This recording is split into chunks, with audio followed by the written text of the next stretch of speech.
Hey everybody, welcome to the Necromunda Underhive Battle Report. I'm back today with a look at one of the new, I guess new-ish 2020 expansions of Necromunda that I kind of overlooked back in May. This came out for free on the Warhammer community website, and I'll link it below so you can check it out. But as it's the sort of holiday season when I'm recording this, and we're winding down the year, I'm going back and kind of taking a look at all the stuff that I hadn't gotten a chance to play yet, and this was one of those things. So this came out in May. Sort of like during the, I guess, the height of us staying at home, and it was called The Hunt. It was a solo play expansion, basically to create sort of like a Predator style team of folks in the Underhive getting hunted by some kind of big monster. They used a rogue arm bot, which was new-ish at the time, as the sort of, I guess, the antagonist. And the idea was that you're on the hunt for something incredibly dangerous, just something terrifying and horrible.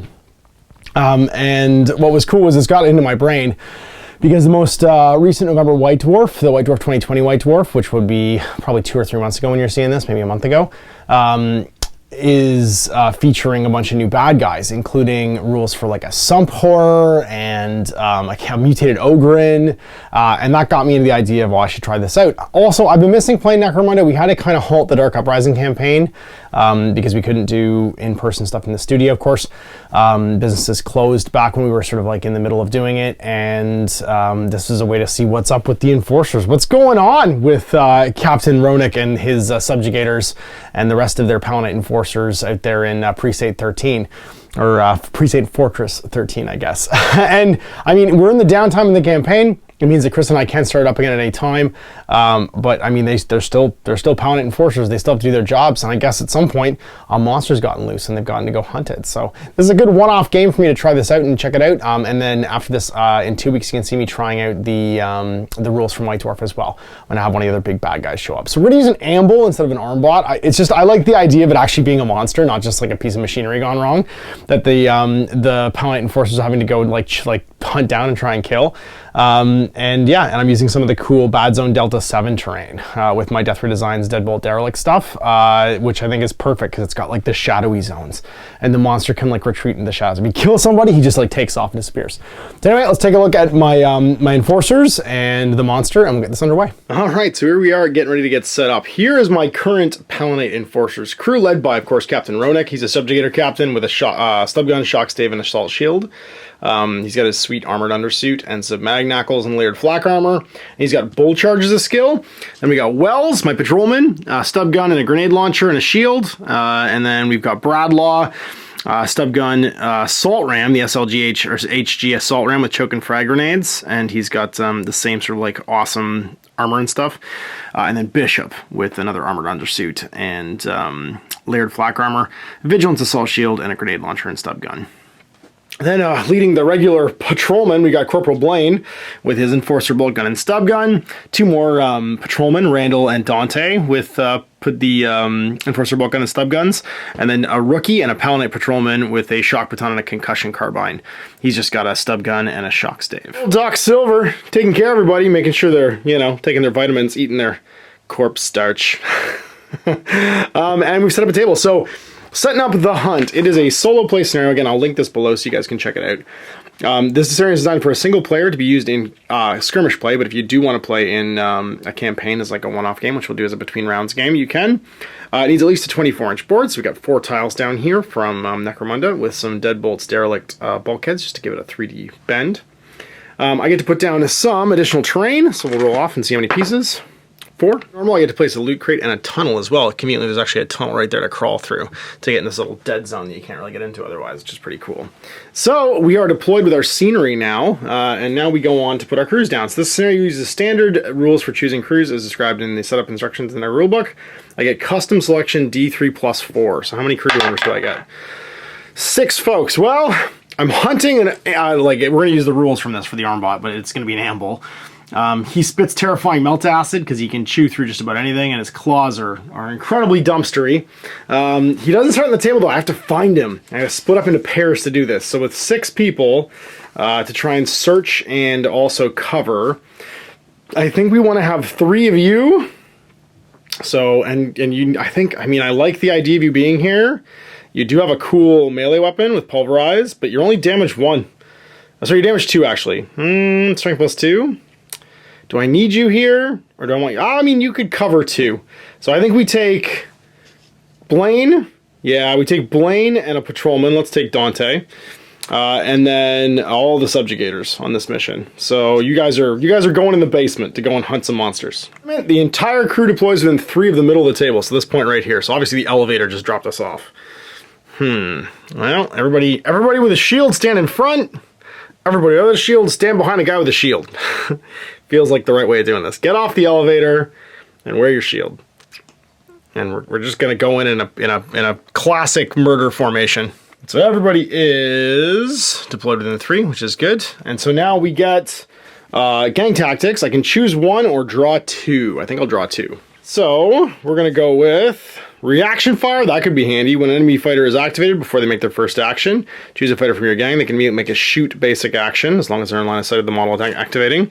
And then burst of courage. Place card when a cool check is being made. It automatically passes the check, and any more cool checks are required to make until the end of the round. Handy. Well, okay then. So now that we're deployed, the battle ends when only one gang has no fighters left, or the amble is taken out of action. If I take it out of action, I'm victorious. Otherwise, it's victorious, and I'll get 2d6 times 10 credits, my stash, if I win. Everyone who takes part gets a bonus experience, and the fighter that gets the rogue armbot out of action gets d3. If I win, I gain a rep. If I lose a rep. So what's on the line here? Little additional stuff. I got 30 credits in the bank, so this could be handy. And I'm 2 rep, so I gain a rep here by going hunting this down. Obviously, someone said there's something creepy in the basement, and they're sending the enforcers to go check it out. Special rules, there's no need to roll for initiative. I just automatically have the initiative, but until the amble reveals itself, I can only do 3 things. I can move or crawl, I can give cover, or I can search the area, which we'll mark with this. If I search the area, I make an intelligence test, and if I pass, I'll gain a search token. If I fail, I'll gain a fail token, and then I immediately roll on it came from the shadows. If I roll an 8+, I have to have at least 2 search tokens on the round. I find the amble. If I roll 4 to 7, what's that? The fighter thinks they see something, but everybody giving cover right now has to make an ammo check. And then last but not least, it's behind you. It shows up and attacks me, even though the covering fire guys can shoot. And then, oops, it just attacks me and it counts having charge. Plus a modifier for each fighter that's unsuccessfully performed the search basic this round, and -1 for the ones that failed, +1 for the ones that passed. And so everybody just gets a ready marker and we start doing things. We're gonna head off in pairs, I think, and just start moving. So we can move, basic move actions, and then a search or a cover. I think the boss is gonna do a search. He's got a pretty good intelligence, which will help me start this off. So he's gonna take a walk, and he walks 5. He's gonna walk over around this corner, start looking around. Hello? Anybody? Intelligence check for him. If he passes, it's going to be on a intelligence for him is a 6+, 2d6. Well, we see something, so something goes right, and then we roll a d6. Came from the shadows with a +1. So 6, what's that? The fighter thinks they see something, and everybody who's giving cover takes a shot, but nobody's actually giving cover yet, so I don't have to do any of that. Then we're gonna go with, I guess, you, and you're gonna take a walk, and you're gonna give cover. These cool skull tokens to say you're giving cover. He can't find it yet, so he wants to give cover facing a different direction. Have Corporal Blaine go. He's gonna walk over here and give cover. Have you go, Dante, and walk over here and also give cover. And the last 2 subjugators are gonna go start searching, I think. And we wanna spin you a little bit. So you two, you're watching here, you're watching here, you're watching this way. You're gonna walk out to here, I think, 5 inches. And you're gonna do a search. Bishop has an intelligence of 7+. Can we do it? Yeah, man. So we've searched successfully. So now 2 people have searched successfully. So the amble could be discovered this round. D6 + 2. Nope, that's a 3. Oh, we got ambushed. On you, suddenly and most unexpectedly, the rogue amble appears before the fighters. Place a rogue amble anywhere on the battlefield so it's no more than 3 inches away from the active fighter, if possible, completely outside their vision arc. Each fighter with a giving cover marker may immediately perform a shoot basic action, targeting the amble. Doing so, however, will suffer a -3 to hit. And then once every eligible fighter has performed this action, the rogue amble will activate and will act on instinct as described below. So within 3, completely outside my line of sight. Oh, I feel like that's just gonna be behind the wall right here. Ruh-roh. So I think the only person that can shoot's gonna be him. He'll be able to see it. Because he's within 90. Everybody else I don't think is. No, I don't think you are. You're close. Oh, he might be, actually. Can you see him? Yep, no, he's in. So just these two will get to shoot. All of these come off. And the only guy unactivated is going to be this one subjugator. Tokens can go away. He was hiding behind this wall. All right, so we get to shoot once. It's at -3. It's at minus everything. It's a 6 to hit basically with subjugator bolt gun, enforcer bolt gun. He'll be +1 to hit for range, -1 for cover, and -3 because of the surprise. So +1, -3. He's hitting on a 6. He has rapid fire though, so he's gonna get 1 die. The improbable shot rules, meaning he has to roll a 6 to actually be able to shoot first. And we'll start with Dante the Patrolman. So on a 6, he has to make a shot. Nope. And then it's over to Corporal Blaine. Does he get to do it on a 6? No. So no shot actually happens because it's improbable, but I'm pretty sure I still have to test the firepower dice. We're good. And the end for Blaine, we're good. Super improbable. And so now the amble activates. Now the amble can activate every time I activate a model. It activates an infinite number of times following the instinctual behavior. So its trigger is close as within 6 inches. He does a charge action. I'm gonna go D3 plus... So 3 plus his movement, which is 4, so 7 inches. Gives him more than enough to hurdle this. And fight. Fight basic action. So we'll turn to face. His base does fit to the side, so he gets me outside the front arc. I didn't think his base would fit here when I put him down, but he actually does. So he's going to fight me from the side. To attack with his Tunneling Claws, oh geez. So his stat line's pretty bonkers. He's weapon skill 2+, strength toughness 5, 4 wounds, initiative 4, and 3 attacks. So 4 with his 2 Tunneling Claws at strength 5, -1, 2 damage each. So 2's a hit. 1 hits, and then strength 5, that's going to be Bishop. He is toughness 3, so that's a 2. This is new Necromunda, that's a 3 to wound, it's not double. And he wounds his side, so no bonus for his shield, and that means he's got a layered flak and an undersuit, which will give him a 4+ save, -1 to a 5+. Nope, 2 damage. Gonna be 2 injury dice, because it was 1 for the first wound, and then 1 for the additional damage. And that's a flesh wound and a down. So he is down, and that means he will get a free coup de grace action. Falls up and just steps on Roddick's neck, or on Bishop's neck. He is gonna slip away if I don't get a model within 4 inches of him. He'll automatically go back into the shadows and disappear, and I'll have to find him again. So it's all up to Wells right now trying to do something. So he could frag him, he could charge him. He's got not the best like ability to fight, but I think the grenade launcher maybe is the way to go. Shoot him with a stub gun, which is also possible. I think that's what we're gonna do. We're just gonna walk around and shoot him with a stub gun. So we're gonna knock 5 over to here, stay outside of 1, and then we're gonna blast him at short range with the stub gun. So 4+ +2 for being a stub gun and being in short range. So let's see if we hit him. Bang on a 2. We got him. 3 against toughness 5, so it's a 5 to wound. Nope. Pinned, however. But he has spring up later on. And then he immediately gets to go and go again. And he's going to charge again, and I hope I don't die. So he charges, D3. Bang. And heads in. I'm in the front arc now, so I have a 2+ save. So he's going to have 3, 4 attacks. Actually didn't make enough attacks for him when he was attacking the other guy. Nothing to matter because he still ate him. On 2s, he hits 4 times. And then on 3s, he wounds. 2 wounds. So -1, so his 2+ save now, because he's in the front arc with his shield, becomes a 3+ save. Oh, we failed twice. 4 damage. Oh god, 4 injury dice. These ambles are dangerous. Flesh wound, dead. Well, he ate Wells. It didn't go great. Automatically does a coup de grace now that he's downed. Oh, actually, he was just out even. But it's an end phase, and I am within 4 inches. So the good news is he's not going to get to run. Blaine was within 3 inches of that, too. Let's see if he passes his nerve after he watches poor Wells get eaten. He does. That's a 6. Or a 7, actually. 2 enforcers just straight murdered. We're going to have to make a bottle check for the gang now, too. So D6, and if we roll a 4 or less, we're okay. If we roll a 5 or 6, we're going to be broken. Survey says we're okay. All right, time to ready up. We got 4 enforcers left to try and kill this thing. And we're going to need a big turn, because every time we wound it, it makes a initiative check. And if it manages to pass, it's going to actually take off back into the shadows. So we got to kill it fast, and it's going to activate every time we go. Chance here. I think we start with Blaine, and he's going to try and double tap this sucker with his gun. So he's just going to aim for +1 hit, and then get +1 hit for his bolt gun being in short range. And that means we can just plug this guy with 2 shots. Sustained fire amount of shots. Let's see how we do. So 1 shot on a 2+ now. He's 4+ normally, +1/+1, aiming and short range. We got it. We got a hit, but we also have to make an ammo roll. Ammo roll right now, 4+. We managed to pass, and it's a 5/6 to wound. Strength 4 versus toughness 5.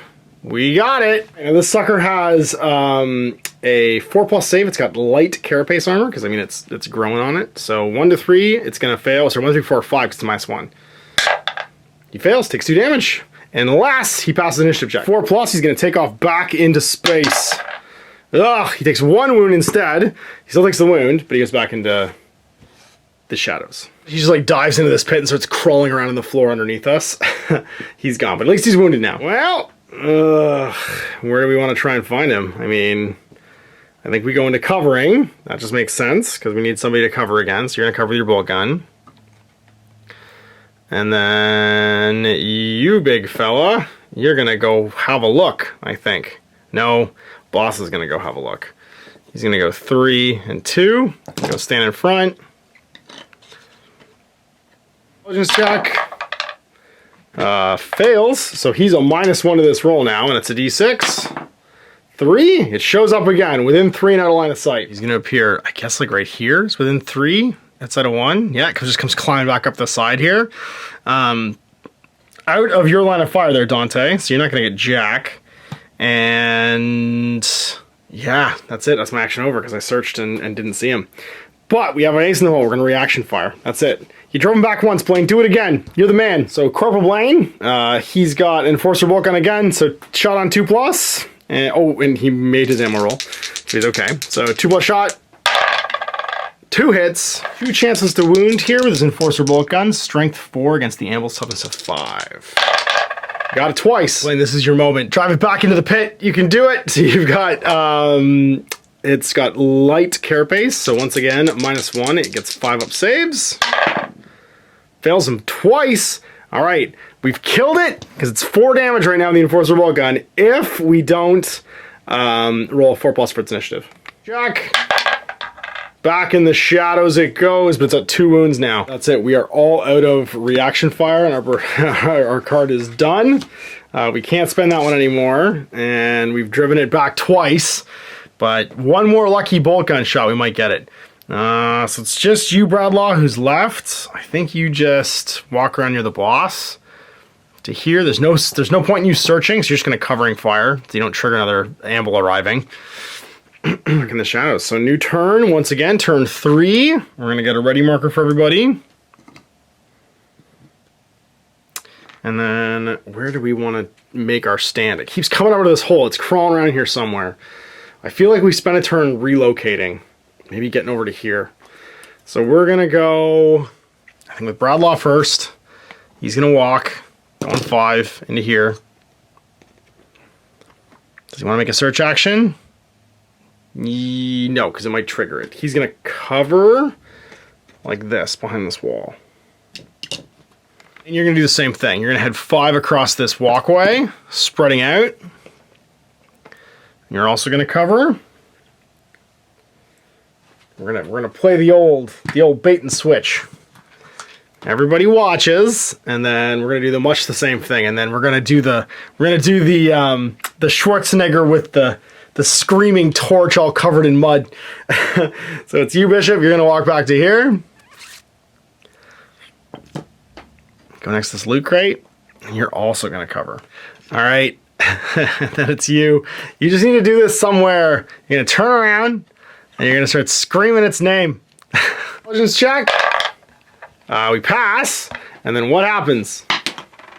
4, it appears again, shows up inside of 3 out of my line of sight, and then we all blast it. I'll be taking one for the team here. So let's see if we can do it. We've set the trap. Blaine, do you finish this sucker off? 2 shots on 3s now. Oh, he would have been hitting on 3s before, actually. Sorry, not 2 shots. Rapid firing is 1 die plus this. He would have been hitting on a 3 before, actually, with that sustained fire die, but he did hit. Aim when he did the reaction fire card. Where are my sustained fire dice? Here they are. So 1 shot from Blaine. Makes an ammo roll. Or hits. Fails his ammo roll, so he's out of ammo. But he does manage to land the round, so on a 5-6 he'll wound it. Well, we wounded it. 6 does it die? No, 2 damage. So it has to make its initiative check to shrug this down to 1. Otherwise, we are going to have slain the ammo. Blaine, you hero. No, it does not make its initiative check. And we actually slay the amble. Bam! Oh, our plan worked. Blaine, you're the hero we needed. And Captain Ronik, who was the bait, sighs a sigh of relief. What a great coordinated ambush there by the enforcers. Spreading out, calling its name, having it come back out of the pit, pretending not to know what was going on, and then shooting it from the shadows. Blaine, you're a hero. We're gonna buy you some mighty mustache oil to oil your glorious mustache. You did that with your last round too in your enforcer bolt gun. I'm very proud of you. So you're gonna gain D3 extra experience. We should have actually rolled injuries already with Wells and Bishop. Bishop died first, so what happened to him? 44, he is gonna be... Grievous injury, goes into recovery. Bishop will mix the next game, and for Wells, 34 as well, he's gonna get another grievous injury in recovery. So both my subjugators go into recovery for next game. The next hunt. 2d6 times 10 creds, 70 creds, go to 100. Blaine's gonna get D3 extra credits. Extra experience, +1 for surviving, +1 for the guy took out of action. So 2, 3, 4 experience. This is a downtime game, so no territory working right now. We're just going between rounds, but not a terrible hunt. So we managed to make it out with Bradlaugh, Captain Ronik, Corporal Blaine, and Dante the Enforcer, and we slew an amble. The hives can be safe again. Once again, the monster hunt has been completed, and these 3 heroes get to go back to the Precinct Fortress and shine their shoes and feel cool about themselves. We successfully defeated the Amble, or Armbot, in the hunt mission. I think it's time for one more mission between our campaign rounds, and we'll have Ronik and his friends go and try and clear something terrible happening in the lower depths. Those rules are in White Dwarf 458, so if you want to check them out, there's an entire bit on everything from like a scrap code Armbot, which is perfect for an Uprising campaign because it's all chaos related, or even the Mutated Ogre, which is what I'm going to be doing right now, and a Warp Horror. So these are great for the Uprising campaign. They make total sense. They're new brutes and stuff, and they're perfect for a hunt mission. So as the Corpse Grinders become more and more powerful in Uprising, I feel like this guy would break loose and we're going to have to deal with him. Bubble's evil twin, Mr. Troubles. Mr. Troubles is going to get some trouble in 2 weeks. With all of his upgrades, he's got the crazy stabby fist, the maul. He's going to have all this in the mission. He'll have weapon skill 3+, strength toughness 5 again, 3 wounds. He'll use all the same amble rules for like disappearing and stuff and showing up. In addition to True Grit, he can be given a random ferocity and savagery skill, which is pretty cool, with no extra XP and no increase to the player's value. And then is never part of a group activation, but that's fine. So we're going to get to generate a random savagery and ferocity skill, and his weapons... So he's got his, Horrific Appendage, Melee Pulverized Rending, a -2 damage, and then he's got a Power Maul, +2 Strength, -1 damage, Melee Power. And so you go, a bit of post-holidays Necromunda for all of you who have been missing the Dark Uprising campaign, which I'm hoping we'll get back to early in 2021, and some more of the further adventures of Captain Ronik and his Paladin Enforcers from Fortress Precinct 13. And yeah, we'll see in 2 weeks when we take on the Mutated Ogre, and the Dark Uprising campaign starts to get into full swing with civilization crumbling, the Guilders leaving, and the cops being alone in the dark with all of the cannibalistic humans chanting at the gates. So we'll see you back then for that. I'm really excited to check out these further Necromunda rules from White Dwarf, and of course to have another hunt. Donna Mash, Hopper Gamer. I hope you enjoyed that video. If you want to support the channel, of course, like and subscribe and hit the little bell below to get notifications when I post future content. I do post stuff 7 days a week. If you want to support the channel further, you can, of course, buy a t-shirt through Spreadshirt, buy a measuring gauge or objective markers from Death Ray Designs, or, of course, most importantly, there is Patreon. Patreon is what makes all this possible, keeps the lights on, pays for the studio costs, pays for the equipment, model costs, and everything else, and most importantly, puts food in my kids' bellies and a roof over their heads. Big thanks to everyone, past, future, who supported me. I do this stuff because of you guys, and of course, I will continue doing it as long as I can.